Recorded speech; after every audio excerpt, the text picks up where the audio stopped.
Connais-tu André Hubert, cet extraordinaire petit prêtre d'une paroisse du Poitou, ardent, généreux, proche des pauvres, fondateur d'une congrégation religieuse, les Filles de la Croix? Pourquoi ne pas ouvrir quelques pages de la vie de celui appelé le Bon Père? André Hubert est né à Saint-Pierre-de-Maillé, dans la Vienne. C'est un enfant heureux dans une grande famille bonne, aisée, où André Hubert grandit dans l'amour de ses parents et de ses nombreux frères et sœurs. Enfant insouciant, rieur, exubérant, et élève indocile qui aime tellement plus le jeu que le travail.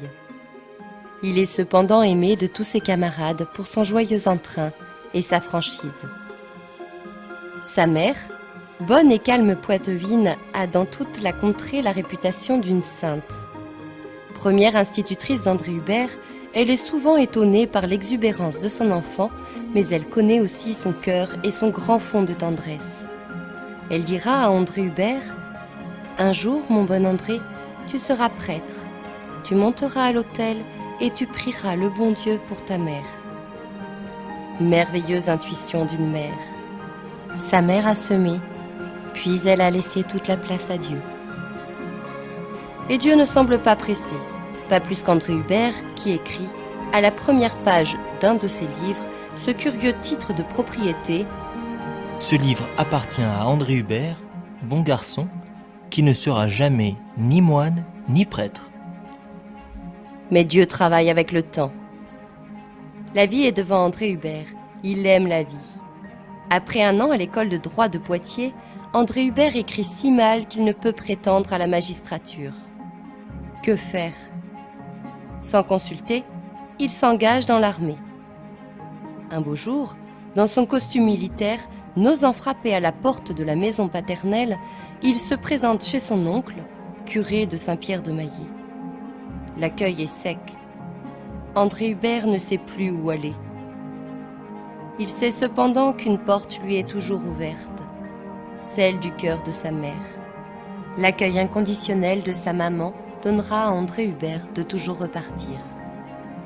Sa mère dirige son fils vers un de ses oncles, curé non loin de Saint-Pierre-de-Maillé. Cet oncle est silencieux, austère, méditatif. Ins est une rude et triste campagne. Dans cette nature solitaire, avec tant de ciel au-dessus de la tête, André Hubert sent s'ouvrir dans son cœur un chemin intérieur. À 22 ans, André Hubert vient exprimer à sa mère son désir du sacerdoce et, c'est pendant 4 ans, le séminaire à Poitiers. Toujours expansif et ardent, mais d'une piété sincère, il est, en 1778, prêtre de Jésus-Christ. André Hubert est nommé curé à Saint-Pierre-de-Maillé. C'est un bon prêtre, régulier. Il y a en lui du gentilhomme. Il monte un beau cheval, le conduit avec grâce. Il aime recevoir avec un certain luxe ses confrères et ses amis. Un jour, Monsieur le curé attend du monde. Sa table est richement préparée. La porte de la salle à manger, au premier étage du presbytère, est ouverte pour l'accueil. Dans l'escalier de pierre, un bruit de pas. André Hubert va joyeusement au-devant de son hôte. Surprise, c'est un mendiant qui demande l'aumône. Le curé est embarrassé. Je n'ai pas d'argent. Comment? Pas d'argent? Réplique brutalement le pauvre. Et votre table en est couverte. Ce qu'il y avait chez André Hubert de factice, de mondain, tout cela est crevé comme un ballon de baudruche. Au bas de l'escalier, devenu l'escalier du pauvre, la parole du mendiant est, pour André Hubert, parole de Jésus-Christ. Il pleure longuement, prosterné sur les dalles de l'église devant la présence eucharistique, celle du vrai pauvre, selon le cœur de Dieu. Jésus-Christ est bien entré dans son cœur par la parole du mendiant. André Hubert monte l'escalier de la pauvreté. C'est lui, maintenant le pauvre, qui monte ou qui descend l'escalier de la sainteté, l'escalier vers Dieu et vers les pauvres. Devenir pauvre, lui, le curé bien en vue, à la face de ses paroissiens. changer de vie face à ses amis, à ses relations. André Hubert a eu le courage de la conversion.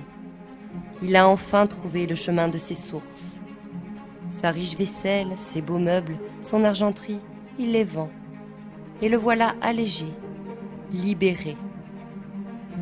Aux côtés de sa mère, de sa sœur, de son jeune vicaire, André Hubert mène une vie de simplicité évangélique.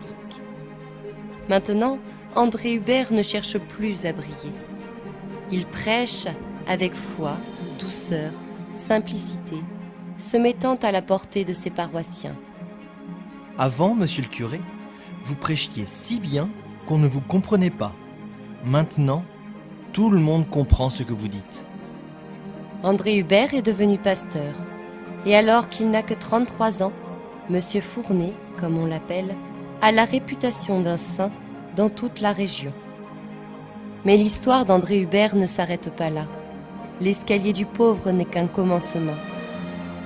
Dans la nuit de la Révolution française, son exil en Espagne et encore son retour en France, dans les messes qu'il célèbre de nuit clandestinement, de cette grange des Marcilly que Jeanne-Élisabeth qualifiera du Bethléem de la congrégation des filles de la Croix, André Hubert se fera apôtre infatigable. Et sur ce chemin de lumière où nous y voyons un rassembleur, un bâtisseur, il y a d'abord sa fidélité à la route de la pauvreté, à cette parole d'un mendiant, parole de Jésus-Christ.